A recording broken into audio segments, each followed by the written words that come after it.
और गोटनी आज का साग बनावत है जी? का बनाऊं जी? कुछ साग नहीं रही से आलू भाटा बनावत हूँ। अरे यार रोज रोज आलू भाटा? अभी तो रंग रंग के साग आवत है और तो सिर्फ आलू भाटा दिखते। बाजार तो जास नहीं है, आवाज बड़ा साग पूछैया। घर तरफ तो आते साग बेचैया, खरीदे नहीं सकस। फालतू बात मत कर, घर में बैठे बैठे रंग रंग के गोठिया थस। जा देख तो घंटी बजा थे, कोई आ है। अरे मैं नहीं जाऊँ, ते जाके खोल दरवाजा। हाँ सरे बुतल में करो, ते दिन भर पेपर धर के चाटत रह। त्रिशा। हाँ पापा। जा बेटी, कोई आ है, दरवाजा खोल दे। हाँ।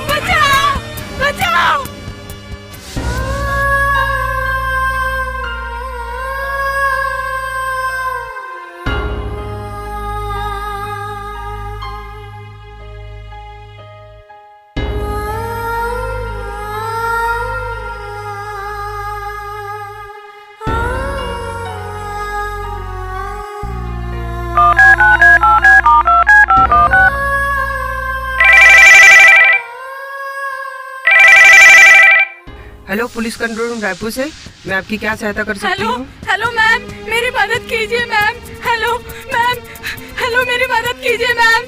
सुनिए, घबराइए नहीं, आराम से बताइए, तुरंत मदद पहुँचेगी।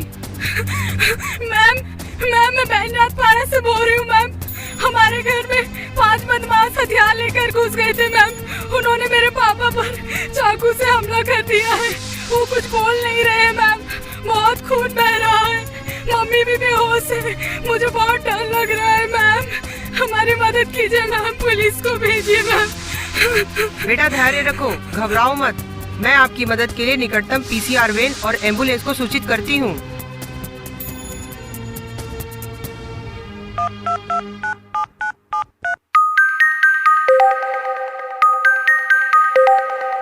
सर, एक डकैती और संभावित मर्डर की सूचना आई है, जिस पर घटना स्थल की लोकेशन ट्रेस करके तुरंत निकटतम 112 मोबाइल डाटा टर्मिनल पर डिस्पैच कर दिया है और पुलिस स्टेशन, पीसीआर और फॉरेंसिक साइंटिस्ट को सूचित कर दिया है। सर, बच्ची घर में अकेली है और डरी हुई है। ओके, तुरंत संबंधित पुलिस थाना को रवाना करें। और हाँ, चूंकि बच्ची अकेली है, महिला सुरक्षा टीम को भी रवाना करें। Yes sir.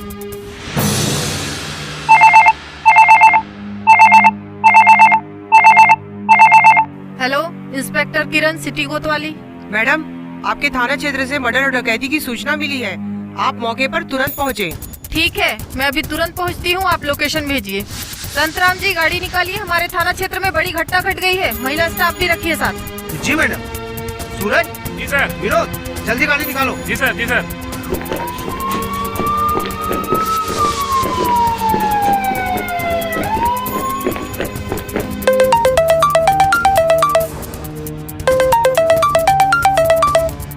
FSL रायपुर से। जी मैडम, बताइए। सिटी कोतवाली थाना इलाके में डकैती और मर्डर की सूचना मिली है, आप तुरंत मौके पर पहुंचे।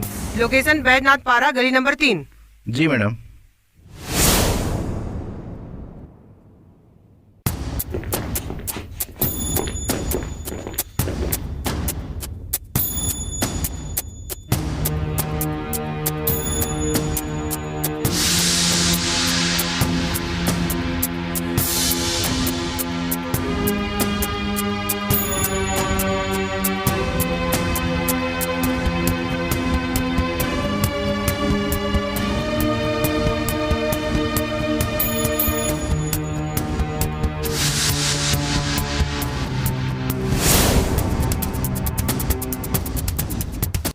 संतराम जी, घायल महिला को अस्पताल पहुंचाने की व्यवस्था कीजिए। जी मैडम, मैं भिजवाता हूँ। और आप मौके की भी कार्यवाही जारी रखिए। Okay madam.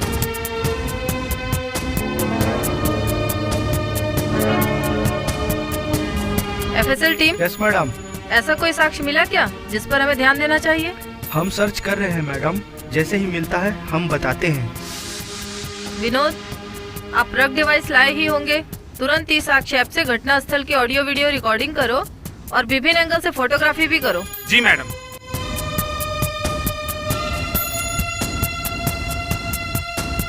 सर, हम त्रिशा से बात कर रहे थे तो उसने बताया कि सामने की टेबल पे जो बॉर्डर पड़ी हुई है उससे एक बदमाश ने पानी पिया था।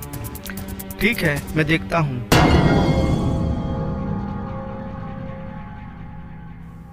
विनोद, तुम तुरंत यहाँ आसपास लगे सीसीटीवी की डीवीआर से फुटेज ले लो और हाँ, वहाँ अच्छे से चेक करो। हो सकता है कोई फुटप्रिंट मिल जाए। अरे मैडम, इन सब से अपराधी थोड़ी पकड़े जाते हैं, ये सब तो फिल्मों में होता है। संतराम जी, नए आपराधिक कानूनों के आने के बाद अपराधी को पकड़ने व उसको सजा दिलाने में वैज्ञानिक साक्ष्यों का बहुत महत्व है। सूरज, क्राइमेक पे क्राई एंड ह्यू अलर्ट जारी करो। जी मैडम। क्राइमेक? अब ये किस चिड़िया का नाम है मैडम? अरे संतराम जी, क्राइमेक का मतलब है क्राइम मल्टी एजेंसी सेंटर, जो भारत सरकार के गृह मंत्रालय द्वारा लॉन्च किया गया पोर्टल है। इसके माध्यम से विभिन्न जांच एजेंसियां अपराध और अपराधियों की जानकारी आपस में शेयर कर सकती हैं और इसी माध्यम से अंतर्राज्यीय अंतर जिले में अपराधियों की धरपकड़ की जा सकती है। तो क्या यही नए कानून की नई विशेषता है? संतराम जी, मृतक को मोर्चरी भिजवाएं जी। और मृतक और घायल का मेडलिपर में डिटेल भरकर जिला अस्पताल भेज दीजिए। जी। और हाँ, सारा काम पूरा करके थाने पहुँचिए। Okay madam.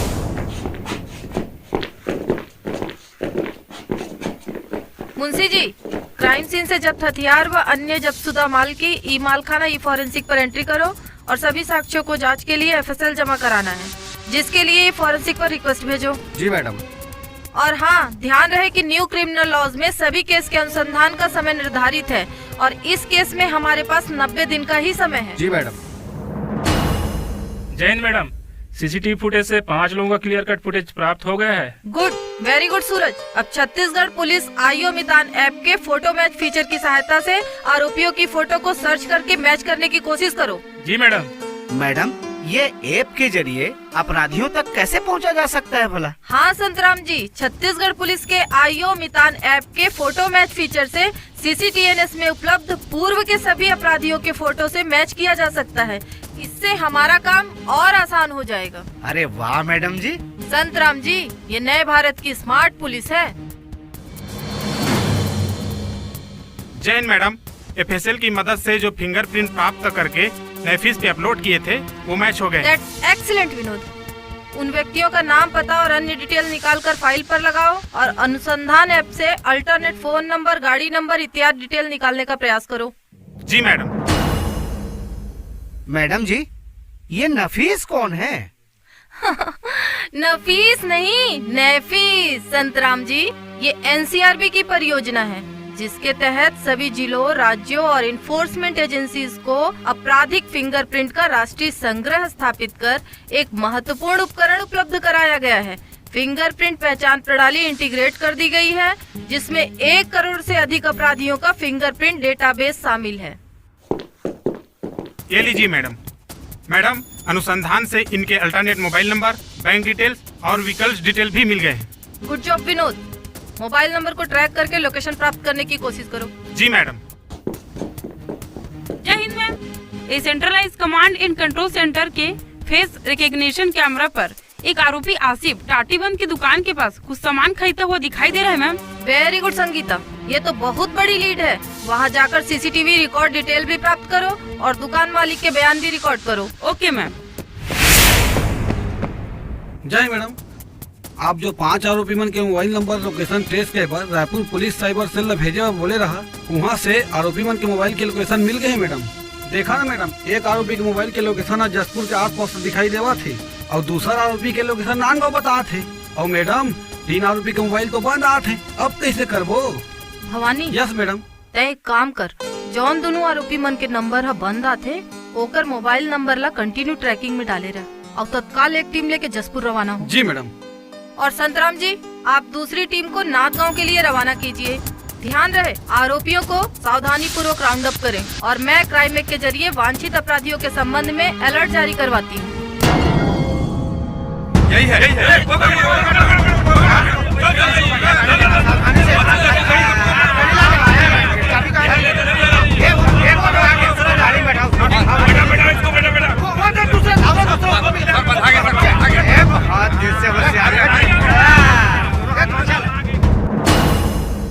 इंस्पेक्टर किरण, जय हिंद सर। जय हिंद। थाना सिटी कोतवाली के मर्डर और डकैती केस में क्या प्रोग्रेस है? जी सर, इस केस में 4 मुख्य आरोपियों को राउंड अप कर लिया है।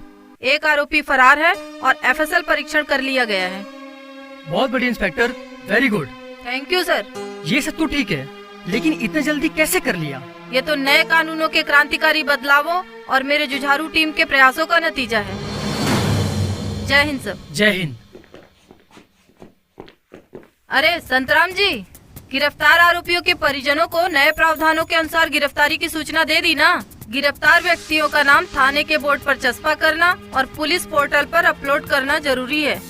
मैडम, ये सब तो पहले ही कर दिया है और आपकी मंशा अनुसार इन हार्डकोर अपराधियों की गिरफ्तारी करके कोर्ट में पेश करने का कागज भी भेज दिया है। अरे संतराम जी, अब इसकी कोई जरूरत नहीं है, सब इलेक्ट्रॉनिक माध्यम से हो जाता है। ऐसा भी होता है मैडम? हाँ संतराम जी, ये सशक्त कानून की नींव स्थापित करने वाला प्रावधान है। मैडम, तीसरे आरोपी राहुल से कुछ इन्वेस्टिगेशन फॉर्मेलिटीज रह गई है और उसे न्यायालय द्वारा जुडिशियल कस्टडी पर भी भेज दिया गया है। अब क्या करें? तुम्हें नहीं पता? नए आपराधिक कानूनों के तहत अपराधी की दोबारा पुलिस कस्टडी हासिल की जा सकती है। अब इस केस में पहले 60 दिन तक अपराधी की कस्टडी हम अलग अलग समय में ले सकते हैं। अरे वाह मैडम, इससे तो अनुसंधान में काफी सहूलियत होगी।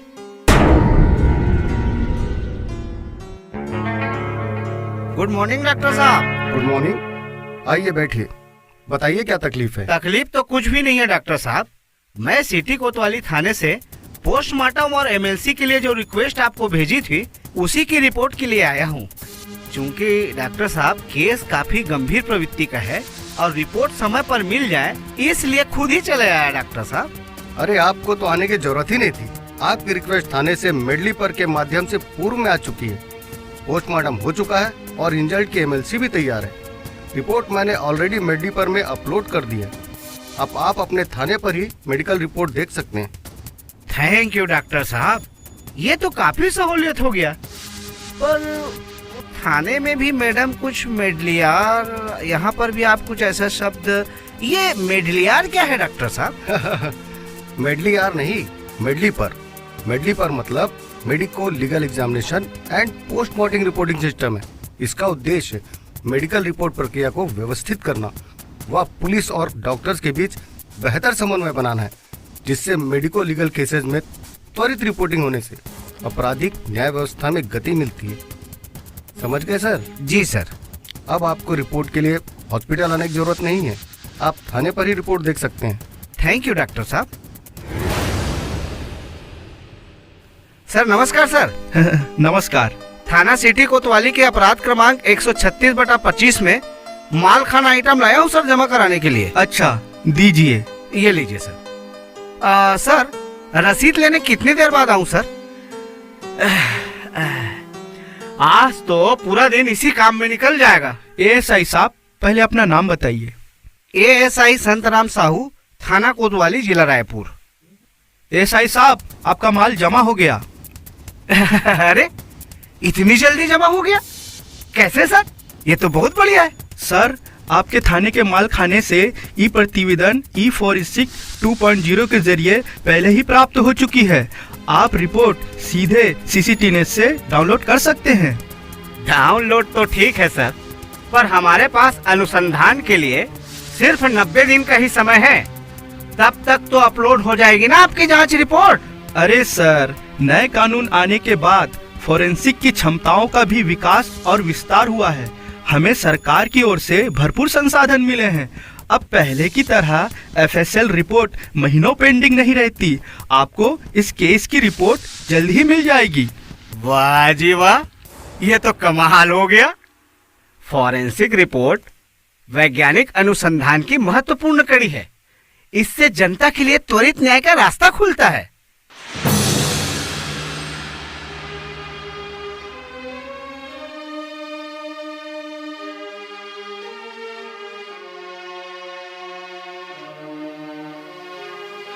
सर, सिटी कोतवाली थाने से एएसआई संतराम साहू आपसे मिलने आए हैं। अच्छा, अंदर भेजिए उन्हें। जय हिंद सर। कोतवाली थाने का अपराध क्रमांक 136/25 वो बैजनाथ पारा मर्डर केस, उसमें ब्रीफ बनवा देते हुजूर। अरे संतराम जी, यहाँ आकर बेकारी समय खराब किया आपने।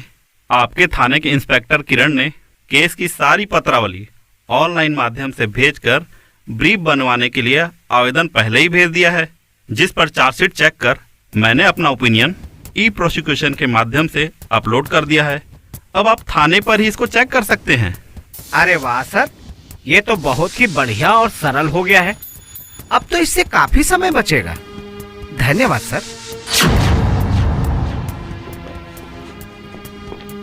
सर, मुझे कंफ्यूजन है।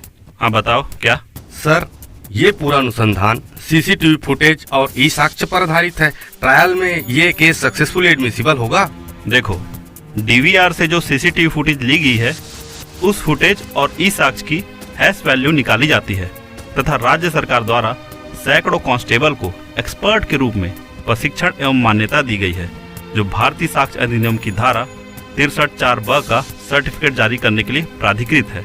इससे साक्ष्यों की एडमिसिबिलिटी बनी रहती है। समझ गए? जी सर। क्या मैं अंदर आ सकती हूँ सर? आओ त्रिशा, बैठो। आप भी बैठिए। सर, इस केस में मेरा बयान है। हाँ त्रिशा बेटा, कल तुम्हारा बयान है। कल वीडियो कॉन्फ्रेंसिंग के माध्यम से तुम्हें कोर्ट से जोड़ा जाएगा। जैसा मैंने तुम्हें समझाया था ना, ठीक उसी तरह जज साहब के सामने बिना डरे बिना घबराए सारी बात सच सच कह देना। ठीक है सर, लेकिन मेरे पिताजी अब इस दुनिया में नहीं रहे। मम्मी भी हॉस्पिटल में है। मेरे पास आय का कोई साधन नहीं है। मैं अपनी पढ़ाई और माँ के इलाज का खर्च कैसे उठाऊंगी? बेटा घबराओ मत। मैंने जिला विधिक सेवा प्राधिकरण में आपकी पढ़ाई और माताजी के इलाज के लिए पीड़ित क्षतिपूर्ति योजना के तहत आर्थिक सहायता प्रदान करने हेतु प्रार्थना पत्र लगा दिया है। जी मैडम। बेटा, नए कानूनों के लागू होने के बाद पूरी न्याय व्यवस्था विक्टिम सेंट्रिक यानी पीड़ित केंद्रित हो गई है, इसलिए इस व्यवस्था पे भरोसा रखो। ठीक है, थैंक यू सर। सरकार बनाम राकेश व अन्य हाजिर हो। अब तक की केस की डिटेल्स बताइए। जी मैडम, डकैती और हत्या का मामला है जिसमें 4 आरोपी गिरफ्तार हो चुके हैं। एक आरोपी न्यायालय द्वारा प्रोक्लेम्ड अफेंडर घोषित किया जा चुका है और 2 स्थगन मिल चुके हैं। क्या चारों आरोपी मौजूद हैं? जी हाँ मैडम, वीसी के जरिए चारों आरोपी ट्रायल से जुड़े हुए हैं। क्या चारों आरोपियों के वकील उपस्थित हैं? Yes madam. क्या आपको कुछ कहना है वकील साहब? हाँ मैडम, मुझे तो पूरे ट्रायल पर ही शक है। अभी तक मेरे हाथ में कोई कागज मिला ही नहीं। और तो और प्रक्रिया का तो कोई पालन ही नहीं हुआ है। ना ही किसी की गवाही लिखी गई है और ना ही गवाहों का परीक्षण कराया गया है। सारी चीजें इलेक्ट्रॉनिक और वीसी के माध्यम से हो रही है। मैं कोर्ट से गुजारिश करूंगा कि मुझे एक और तारीख दे दी जाए। I object your honour. Defence को सारे दस्तावेज इलेक्ट्रॉनिक माध्यम से दिए गए हैं और पहले भी 2 तारीखें दी जा चुकी हैं। वकील साहब, अब कानून में बदलाव हो गया है। लगता है आपने ठीक से अध्ययन नहीं किया। आपराधिक कानूनों में 2 बार से ज्यादा स्थगन नहीं मिल सकता। आपको ध्यान होगा कि हमने चार्ज फ्रेम भी 60 दिनों के अंदर ही किया था। वकील साहब, अब तारीख पे तारीख का जमाना गया। पीपी साहब, चीफ एंड क्रॉस हो चुका है। आप दोनों अपनी फाइनल बहस शुरू करें। योर ऑनर, प्रकरण में सारे गवाह पेश हो चुके हैं। अपराधियों के विरुद्ध सभी साक्ष्य जैसे फिंगरप्रिंट रिपोर्ट, ई साक्ष्य वीडियो, सीसीटीवी फुटेज, नेफिस रिपोर्ट विधिक रूप से प्रमाणित कर माननीय न्यायालय के समक्ष प्रस्तुत की जा चुकी है। घटना स्थल से लॉन्गिट्यूड, लैटिट्यूड और जीपीएस भी कैप्चर हुए हैं। योर ऑनर, मैं नए आपराधिक कानूनों के 2 नवीन प्रावधानों के तहत इन पर कार्रवाई करने का अनुरोध करता हूं। पहला ये कि पुलिस अनुसंधान से ये प्रमाणित है कि ये सभी अपराधी एक संगठित गिरोह बनाकर अपराध के पेशे में लिप्त है, जिसका प्रमाण ICGS में मध्य प्रदेश से प्राप्त हुआ है। अतः इस प्रकरण में संगठित अपराध की धारा जोड़कर इन्हें सजा दी जाए। और दूसरा ये, इस घटना में एक व्यक्ति की मृत्यु के साथ एक महिला सरिता देवी आज वेजिटेटिव स्टेट में है, इसलिए भारतीय न्याय संहिता की धारा 117(3) के अंतर्गत इनको कड़ी से कड़ी सजा दी जाए। माननीय न्यायालय, ये पूरा परिवार इस अपराध से तबाह हो गया है, इसलिए जो अर्जी पीड़िता की क्षतिपूर्ति के लिए लगाई गई है, उसे ध्यान में रखकर पीड़िता को ज्यादा से ज्यादा धनराशि दी जाए और इन कुख्यात अपराधियों को सख्त से सख्त सजा दी जाए।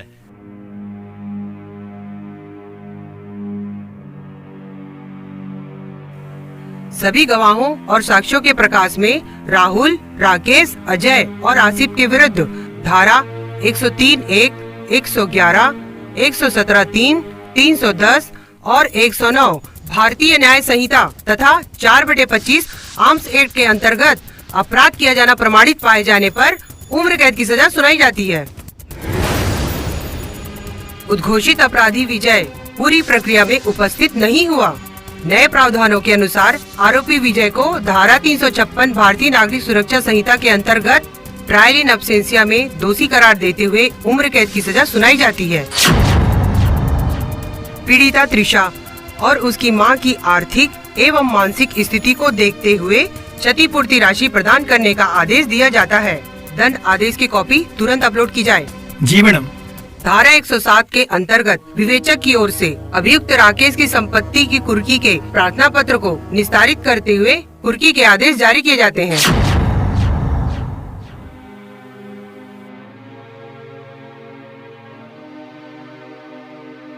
जय हिंद सर। जय हिंद। निरीक्षण का समय हो गया है। समय हो गया क्या जेलर साहब? चलिए चलते हैं। जय हिंद सर। जय हिंद। सर, ये सिटी कोतवाली थाना के हत्या और डकैती केस के अपराधी हैं। ये कल ही जेल में दाखिल हुए हैं। ओके, ये हार्डकोर अपराधी हैं, इन्हें स्पेशल सेल में शिफ्ट करो।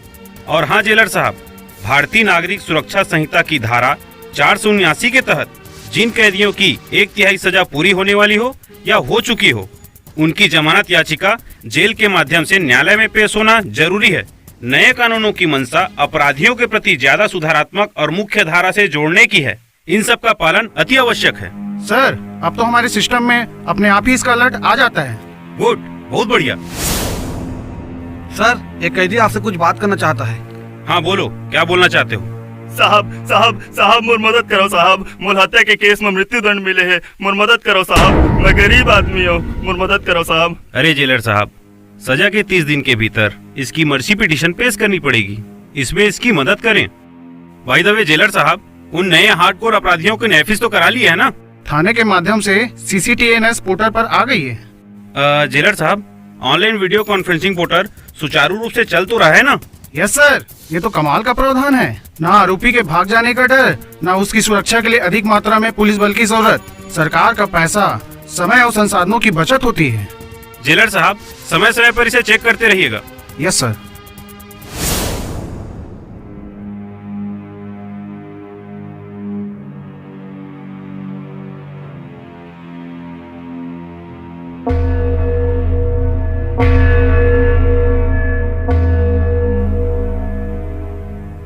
क्या पिटिशनर्स मौजूद है? यस सर, ये अपील सेशन कोर्ट के आदेश के 60 दिन के भीतर प्रस्तुत की गई है, अतः अपील सुनी जा सकती है। डिफेंस लॉयर, अब आप अपना पक्ष रखें। योर ऑनर, मुझे तो पूरे ट्रायल पर शुरू से ही शक है। न ही कोई कागज दिया जाता है और न ही कुछ बताया जाता है, और सारी चीजें इलेक्ट्रॉनिक माध्यम से की जा रही हैं। मुझे तो यह पूरी प्रक्रिया ही दूषित नजर आ रही है। योर ऑनर, प्लीज मेरे क्लाइंट को बरी किया जाए। Defence, this court will not allow you to speak against judicial system. Sorry your honour. Advocate general, आप अपना पक्ष रखें। योर ऑनर, न्यायालय के समक्ष प्रस्तुत किए गए साक्ष्यों की चेन ऑफ कस्टडी मेंटेन की गई है और न्यायालय में पेश किए गए टेक्निकल और फॉरेंसिक एविडेंस की सहायता से ये सिद्ध हो चुका है कि आरोपियों ने गंभीर अपराध कारित किया है। डिफेंस साक्ष्यों में कमी उजागर करने में असमर्थ रहा है, अतः सेशन कोर्ट द्वारा दी गई सजा को यथावत रखा जाए। मैंने पूरे केस को देख लिया है। सभी साक्ष्यों के विश्लेषण से ये पूर्णतः साबित होता है कि साक्ष्यों की सेंसिटिविटी मेंटेन रही है, आरोप पूर्णतः प्रमाणित है, सेशन न्यायालय द्वारा दिया गया दंड आदेश उचित प्रतीत होता है, अतः याचिका खारिज की जाती है।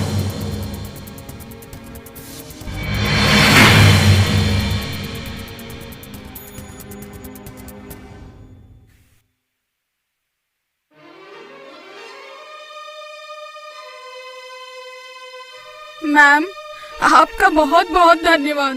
आपने इतने कठिन समय में हमारा साथ दिया। ऑनेस्टली मुझे लगता था कि पुलिस, कोर्ट, कचहरी ये सब बस चक्कर ही कटवाते हैं, लेकिन आपने हमें त्वरित न्याय दिलवाया। Thank you Trisha.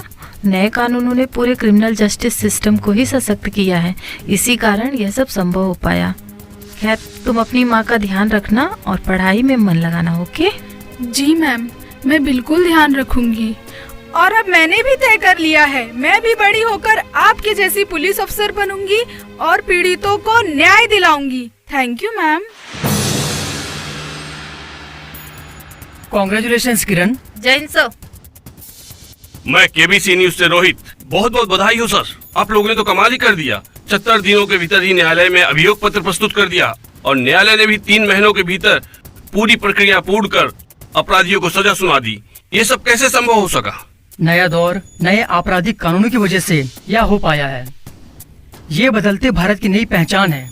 Scientific investigation में टेक्नोलॉजी का प्रयोग करते हुए त्वरित न्याय की प्रक्रिया में नया कानून मील का पत्थर साबित हो रहा है। एक तरफ जहां अपराधियों का बच निकलना मुश्किल हो रहा है, वहीं दूसरी तरफ पीड़ित को त्वरित न्याय दिलाना संभव हो गया है। जैसे कि एक उदाहरण, नए कानून के अनुसार घटना किसी भी क्षेत्र में घटित हो, पीड़ित किसी भी थाने में 0 FIR लिखा सकता है।